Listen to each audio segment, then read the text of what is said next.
What's up, Unlocking Your Inner Strength listeners? How would you like to know how to use a timer app correctly and how long it should be set for to keep your creative powers at peak force? Well, I have good news for you. I put together a special report showing you how to do this. Normally it's $45, but since you're a loyal listener of the show, you can get it for only $10 at unlockingyourinnerstrength.com/time. You're listening to The Inner Strength Show. If you want to step into your greatness, you've come to the right place. Here is your host, the human strength expert, Kyle Newell.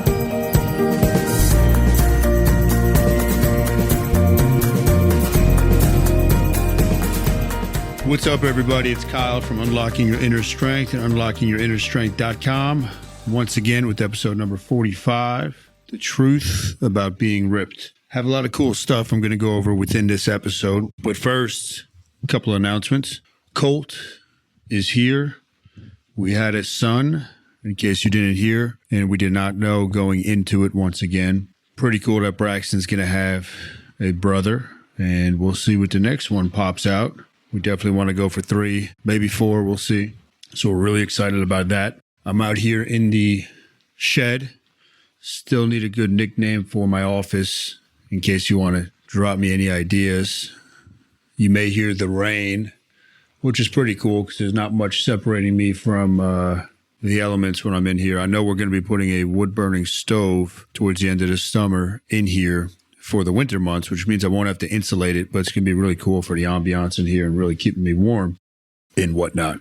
So for today's episode, I want to talk about actually being ripped.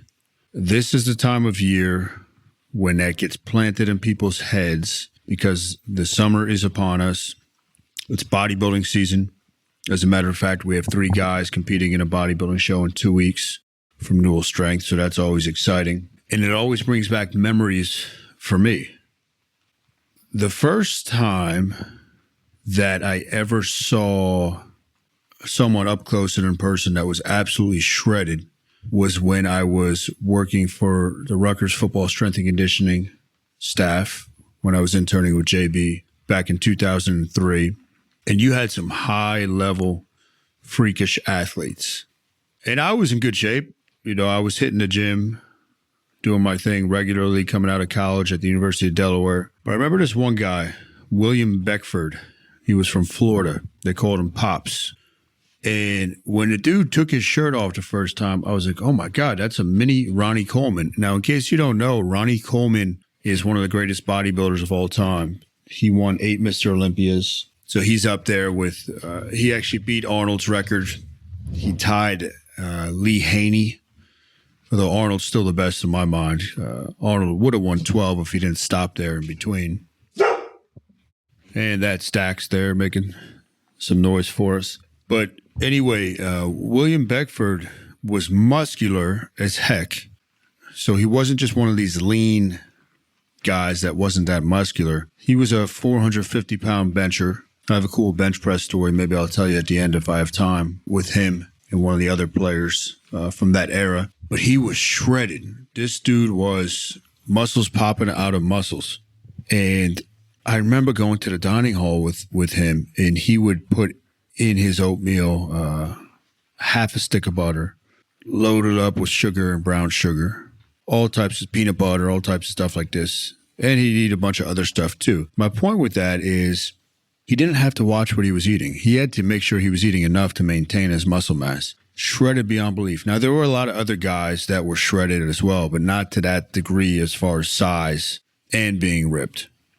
That was the year before I competed in my first bodybuilding show.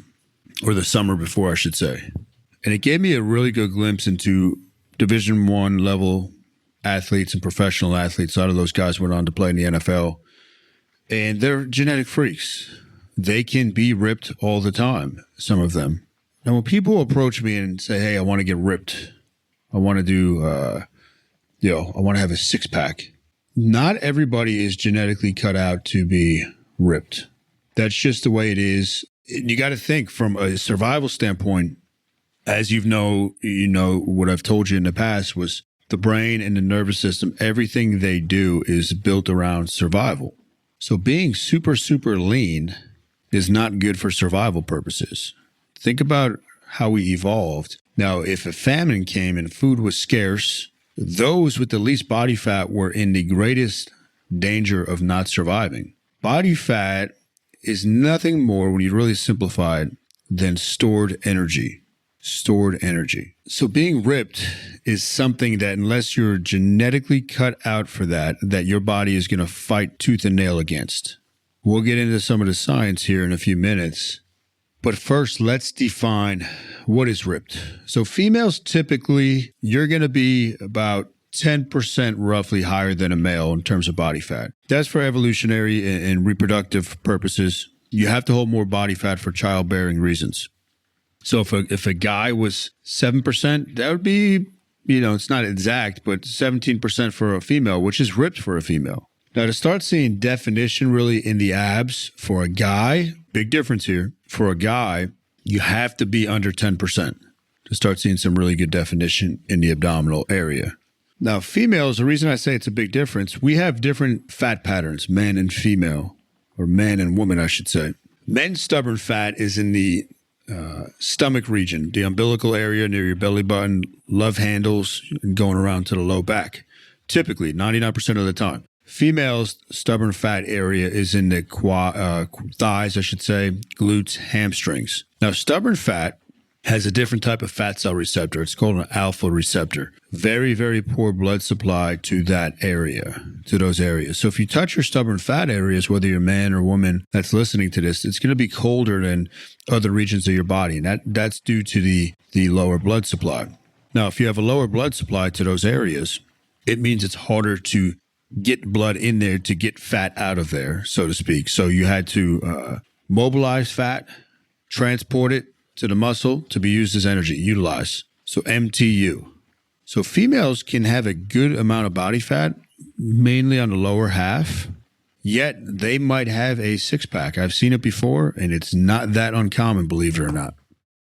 What's up, Unlocking Your Inner Strength listeners? How would you like to know how to use a timer app correctly and how long it should be set for to keep your creative powers at peak force? Well, I have good news for you. I've put together a special report showing you how to do this. Normally it's $45, but since you're a loyal listener of the show, you can get it for only $10 at unlockingyourinnerstrength.com/time.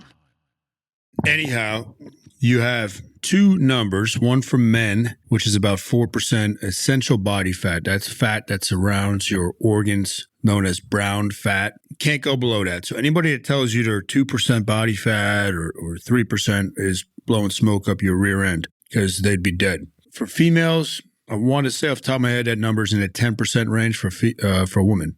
I can tell you from firsthand experience, being ripped is not all it's cracked up to be.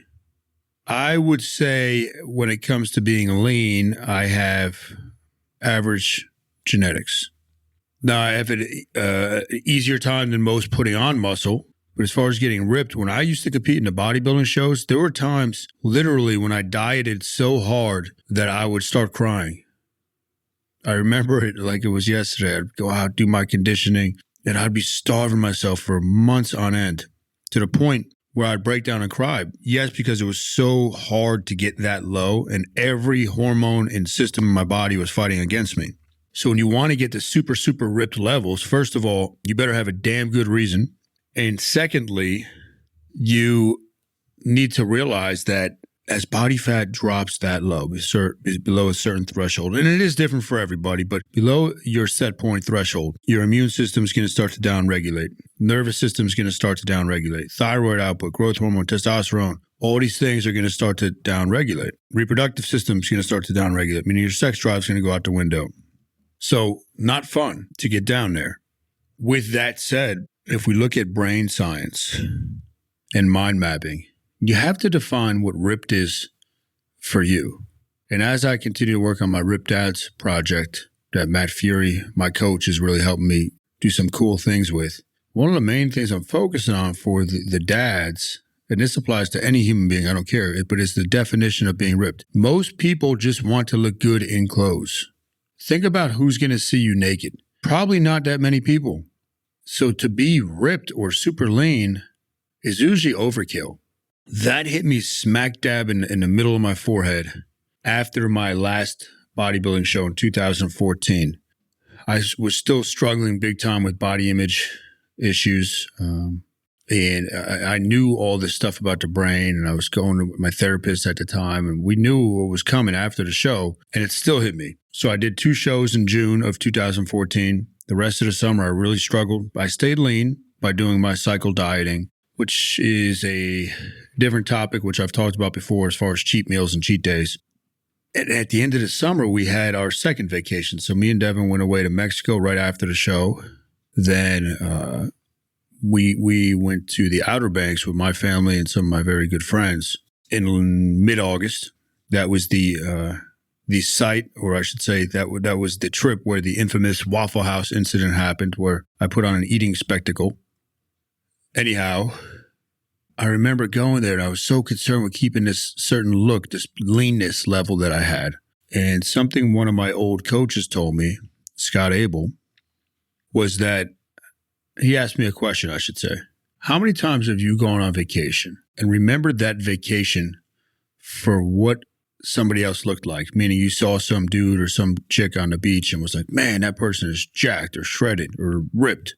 And it made me chuckle. I'm like, I don't remember anybody from my vacations except the people I was with, and not what they looked like. It was the experiences I had with them, which was the first stone to fall, I'll say, first domino to fall, in that other people really don't care what you look like to a large extent. As long as your significant other, whether that's boyfriend, girlfriend, wife, husband, is attracted to you, then you look good, right? Looking good is largely for the benefit of other people when you think about it. It's not really for yourself. You don't see yourself unless you're looking in the mirror. We really don't look in the mirror that often if you compare it to the whole scope of the length of a day. So remember that. Looking good is largely for other people, meaning those that are going to help you carry on the species. As far as wanting to look and impress other people that don't know you, they don't care what you look like. So that was a big thing for me to hear. That fall... So that was August. That September, I ruptured my right patellar tendon. At the same time, Devin wanted to get pregnant. So I'd come off my testosterone. I'd just come off a bodybuilding show. So already I went from looking like this zenith, this physical zenith, to not looking like that. Then the knee injury, which I didn't go to the gym for about 6 weeks afterwards. So I went from my looks-wise, my high point to my low point. In December, shortly before Christmas, we went away with one of our neighbors who was moving to Scotland.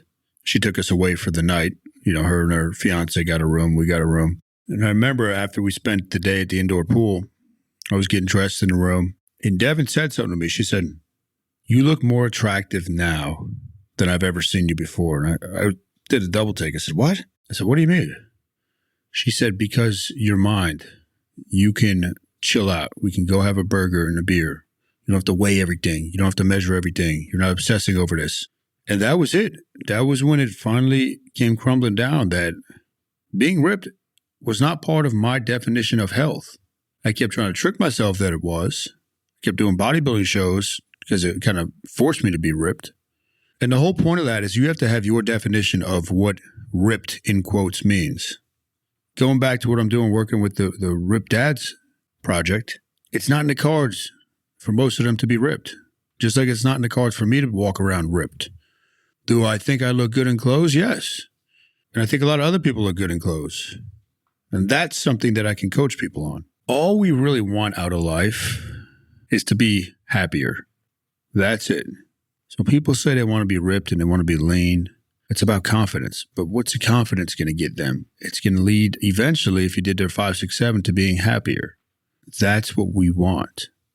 If you just say, I want to weigh this amount or I want to be ripped, and that's it, it's not backed up by anything, you're going to be miserable. You're going to be pretty miserable trying to achieve that.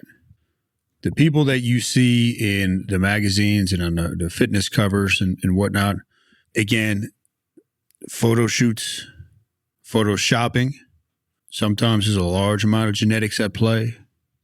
And I could tell you from when I did a show in 2007 or 8, one of the guys that I became good friends with that I was competing against in the other shows, started working for a big supplement company. He asked if, hey, would you want to be featured in one of the ads? We need your, before and after picture, blah, blah, blah. I said, sure. So I give him the pictures before the show, the year before, and after the show. And they doctored up this whole ad that it was due to the supplements, to this fat shredding supplement. I don't even remember the name of it. And I felt kind of sleazy because it was a lie. It wasn't my idea. I didn't know what they were going to do with it, but that's a lot of times what you get in those ads and those magazines. So enjoy it for what it is. Just like you have people that are 190 IQ, you have people that can be 4% body fat all the time. It's not the norm, though. The norm is 98.6 degrees. And what I mean by that is you're not going to get somebody that's walking around at 95 degrees internal body temperature.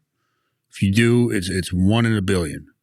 It's so fine-tuned to the body for what it can do and what it can't do. And remember, you want to look good in clothes. I can bet you money that's what you want to look good doing. You want to feel comfortable. You want to have good energy. So take time to define what your health means to you. Take time to define what being ripped means to you. And that's really it about being ripped.